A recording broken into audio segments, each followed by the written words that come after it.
Thank you, Linda. I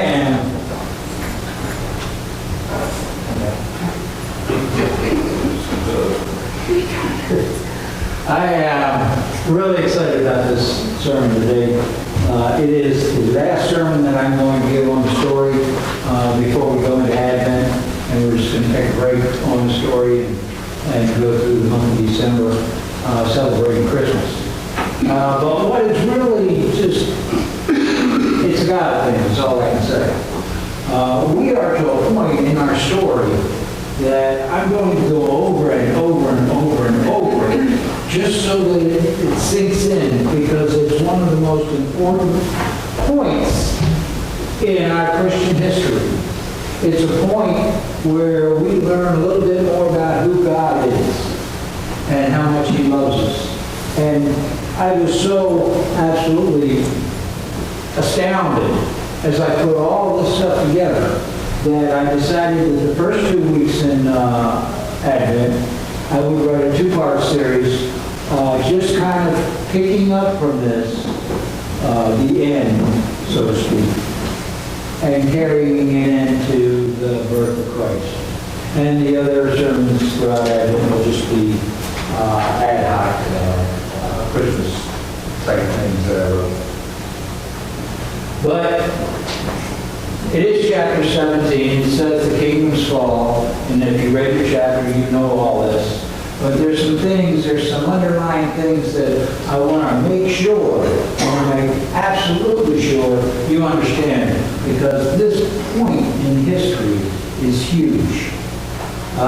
Just a quick review, you'll remember that Solomon came along and he loved God, God loved him, except for when Solomon got older, he started making some pretty serious mistakes. God gave Solomon anything that he wanted. I mean, absolutely anything.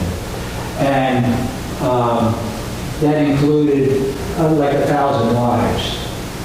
And the problem with having 1,000 wives, other than the obvious, is that these women came from all over the known world. And with them, they brought their little G-gods. So now you've got 1,000 women in the palace who are all worshiping their own little G-gods. Eventually, it's going to get out. And it does get out. The older Solomon gets, he actually starts worshiping some of these little G-gods himself. So much so that he starts actually building temples for his wives. So the next thing you know, these little G-gods have taken over the palace. Then they take over Jerusalem. Then they take over all of Israel, all of the promised land. And they popped up everywhere. And then God, He gets so angry. He gets so angry that He tells,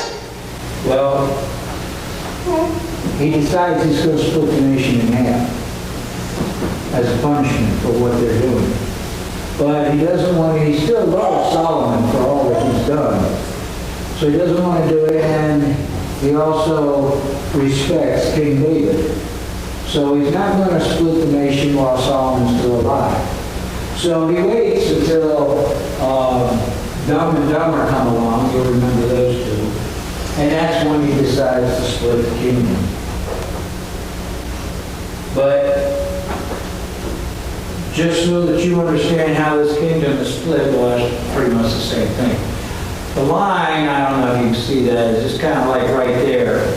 The northern part is Israel. The capital is Samaria right there. The southern part is Judea. The capital is Jerusalem right there. And these little G-gods, they're everywhere. Their temples are like all over the place. Now you remember I told you that during this 400-year period right now, there were 38 kings, roughly 38 kings. And if all 33 of these kings had this said about them at their death, they did what was evil in the eyes of the Lord.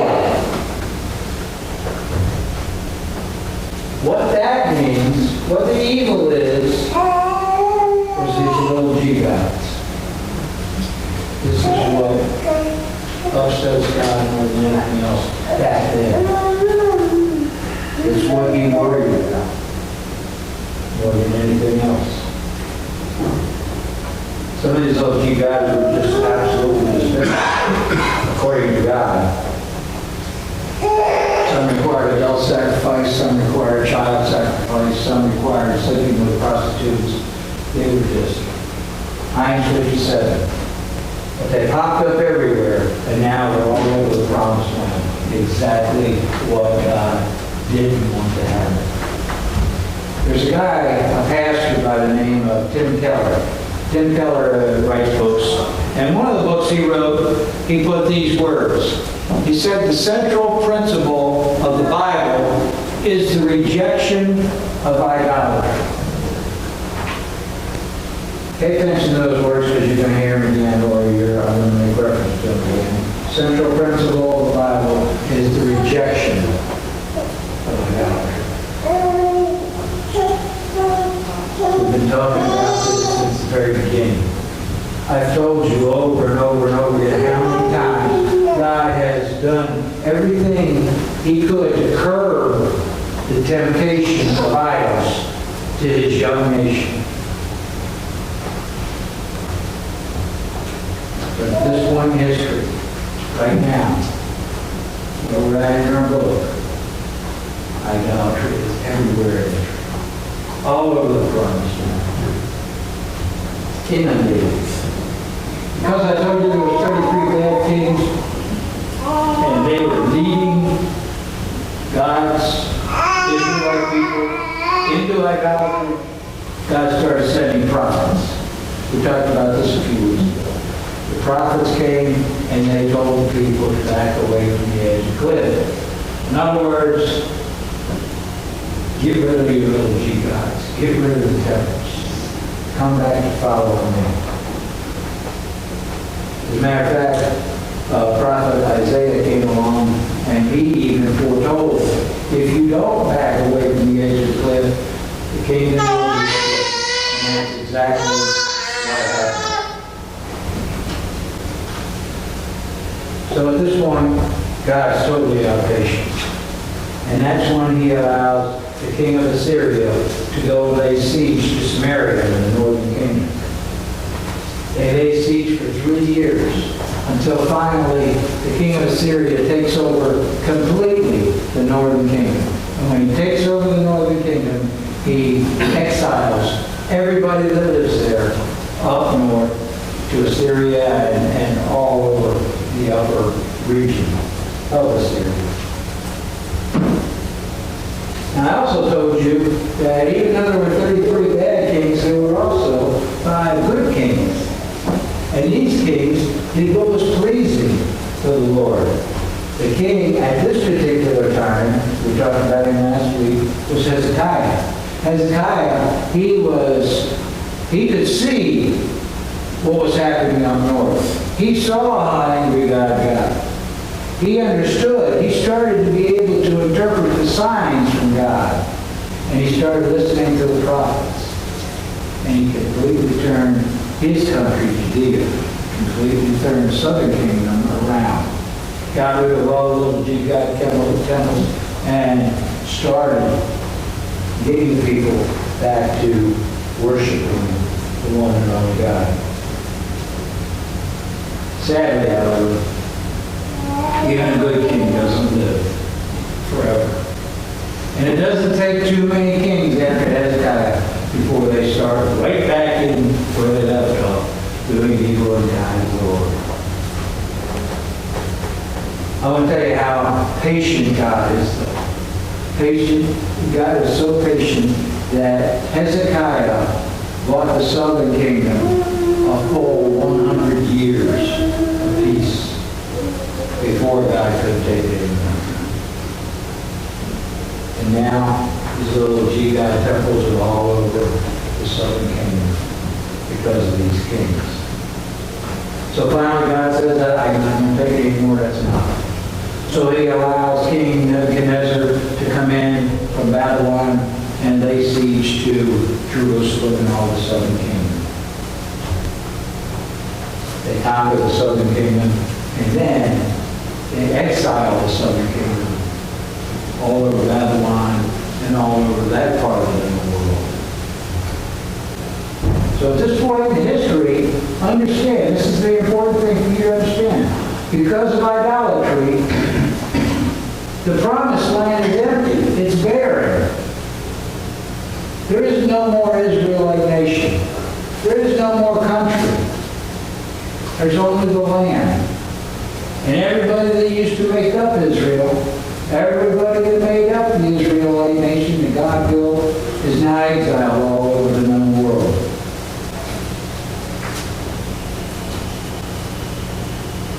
Two prophets of the time, up to and following the exile, were Jeremiah and Ezekiel. Ezekiel we're going to talk about in just a minute. But I told you that I can only talk about one thing each week. And the prophets haven't been that one thing. But I highly encourage you to do a study on the prophets, because the prophets are such great people and had such great messages, and you can learn a lot. There's really amazing stories about the prophets. So please consider doing that.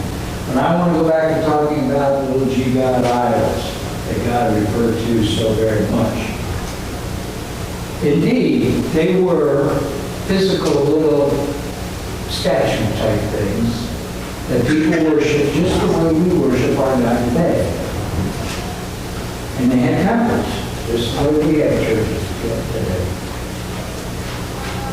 Then, 21st century today, the little G gods, not so much.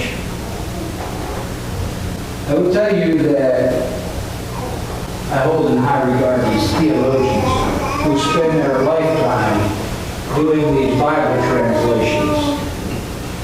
Used to be the only Bible translation that there was here, not even 20 years ago, was the King James. But then these guys come along and they started making these translations that people could actually read and understand. And it was the greatest thing that happened in Christianity, I think, for a very long time. But anyway, my favorite of these translations is the Life Application Study Bible. I've held it up here many times and showed you this is the one I use. Outside of the study part of that Bible, the translation is called the NLT. Now what I want to do is I want to show you when a theologian translates the Greek to a new Bible. What he does, a lot of people think he's translating what the Greek word is, and he puts that word over here, and that's how he translates. That's not the way it is. The American or English words are so much more abundant than Greek words. So what he ends up doing is he takes a Greek word and he determines what a Roman would think that word means at that particular time. And that's how he explains and translates it into today's language. And that's how he applies it. So actually he's translating ideas more than he is word for word. But I want to show you just one example of this. And I took the verse from 1 John 5:21. Now in my NLT, the New Living Translation, 1 John 5:21 says this: "Dear children, keep away from anything that might take God's place in your hearts." That's pretty simple. Keep away from anything that might take God's place in your hearts. Now this is the exact same verse in the King James Version. It says, "Little children, keep yourselves from idols." So it doesn't take much of an imagination to, if you combine Tim Keller's statement earlier and these two translations, it's not any kind of stretch to make these words. Anything that takes God's place in our hearts is an idol. 21st century idols, the list is endless. Anything in my life that takes God's place in my heart. Just look briefly. Our homes, our lust, our cars, our big screen TVs, our books, our money, our gossip, our iPhones, our iPads, our video games, our beer, our sports, our drugs, any other addictions that you have, anything. It takes more time in your heart than God does. 2 weeks ago, I gave a test on the back of your bulletin and about determining whether or not God is in your life. I hope that some of you actually took that test home and took it. And I hope it was revealing to some of you. But I need you to come to the point now in this sermon. I need you to understand exactly where we're at. The Holy Father has spent 1,500 years building this nation, the Israelite nation, from its 1,500 years from Abraham to Jesus. God spent all that time to build this nation, His nation, the nation that He loves, the nation that He taught how to live, the nation that He so loved. And now, there are no more. His patience was unprecedented. But when He had it all in one place, over and over and over and over and over and over again, He told them, your demise will be these little G gods, these temples, instead of me. So now this huge nation that occupied the Promised Land, this huge nation in the Promised Land, flowing with milk and honey, is over. Now they're dispersed all over the world. They're exiled all over the world. So the question becomes, and this is what I'm going to get into the first 2 weeks of Advent. I'm going to ask the question, what if God decided to throw His hand and say, I can't take it anymore, I'm done? What would life be like today if He said that? But I can almost tell you, I can almost assure you, there wouldn't be a life today. We would have killed ourselves long ago. So the question becomes, is God not going to throw His arms? Is God going to save Israel? Is God going to do, and how possibly could He do it with them scattered all over the place? God's a God of mercy, God of grace, and God of love. And His mercy, grace, and love were too great to let it end this way. And that's what Jeremiah's message to the Israelites was. God didn't tell us how He's going to fix this. But in this story of love that I'm about to read you, He told us that His intention is to save them. The story comes from Ezekiel and the Valley of the Dead Bones. Sit back, relax, and listen to the story. Ezekiel 37, 1 through 14. The Lord took hold of me. This is Ezekiel writing. The Lord took hold of me, and I was carried away by the Spirit of the Lord to a valley filled with bones. He led me all around among the bones that covered the valley floor. They were scattered everywhere across the ground and were completely dried out. Then He asked me, Son of man, can these bones become living people again? O sovereign Lord, I replied, you alone know the answer to that. Then He said to me, speak a prophetic message to these bones and say, dry bones, listen to the word of the Lord. This is what the sovereign Lord says. Look, I am going to put breath into you and make you live again. I will put flesh and muscles on you and cover you with skin. I will put breath into you, and you will come to life. Then you will know that I am the Lord. So I spoke this message, just as he told me. Suddenly, as I spoke, there was a rattling noise all across the valley. The bones of each body came together and attached themselves as a complete skeletons. Then as I watched, muscles and flesh formed over the bones, and skin formed to cover the bodies, but there was still no breath in them. Then he said to me, "Speak a prophetic message to the winds, Son of Man. Speak a prophetic message and say, this is what the Sovereign Lord says. Come, O breath, from the four winds. Breathe into these dead bodies so they may live again." So I spoke this message as he commanded me, and breath came into their bodies. They all came to life, and they all stood up on their feet, a great army. I'm going to stop right here and tell you, this is God's intention. He's telling the prophet to tell the Israelite nation, scattered about as they are, that he intends to save them in these words.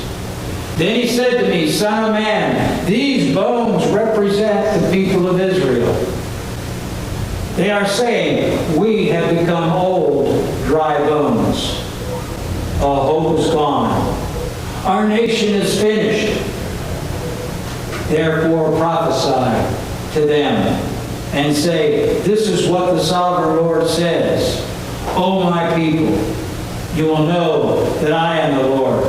I will put my spirit in you. You will live again and return home to your own land. Then you will know that I, the Lord, have spoken, and I have done what I said. Yes, the Lord has spoken." Glory, hallelujah. The people of God does go on, and he saves Israel. What I need you to understand today is never forget these words. The Lord is as loving and merciful today as he was to the Israelite nation. He saved them, and he saved us through our Lord Jesus Christ. Our job is simply to repent our sins, to worship on Sundays, to gather together, to evangelize, and to pray. But understand, there is as many dry bones out in society today, in the world today, as there was then. That is what we need to be praying for. We need to be praying to God to put his breath in these bones, in these lives.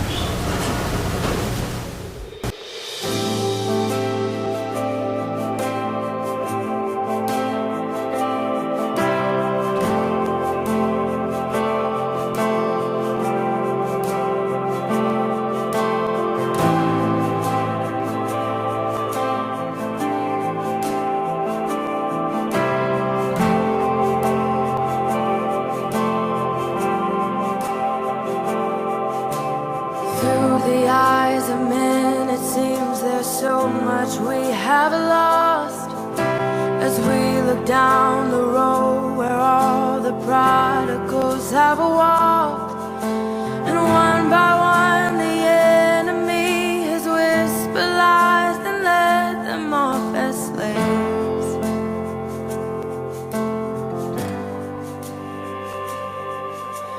But we know that you are God, yours is the victory.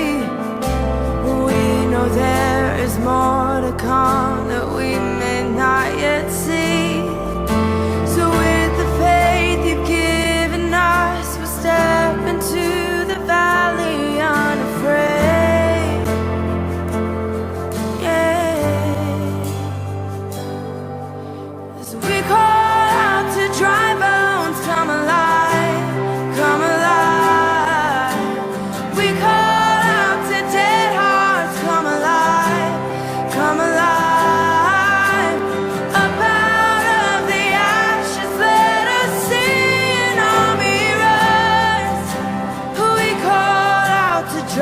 bones come alive.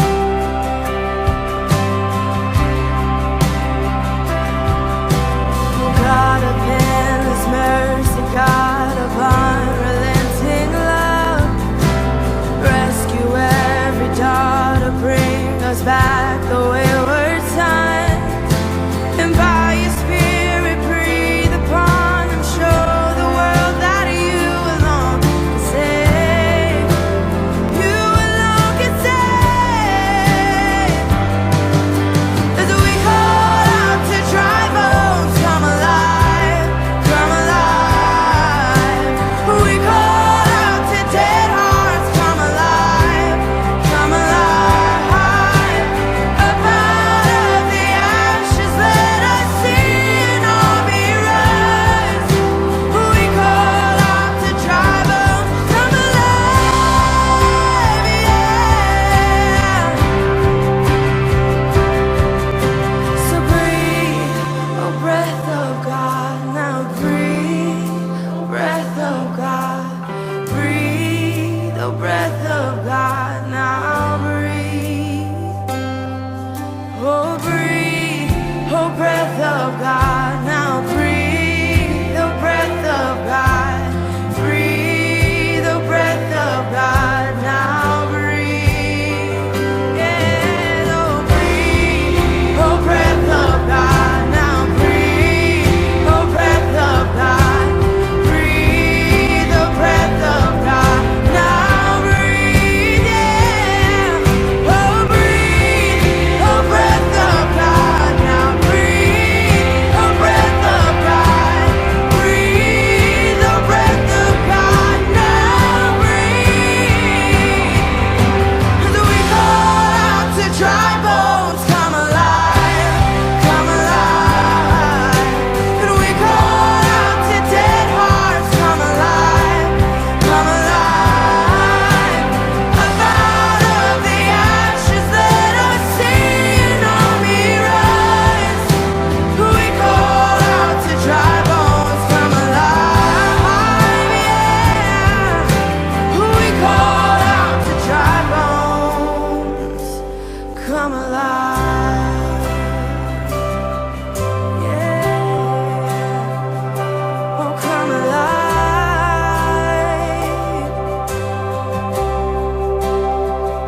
oh, come alive.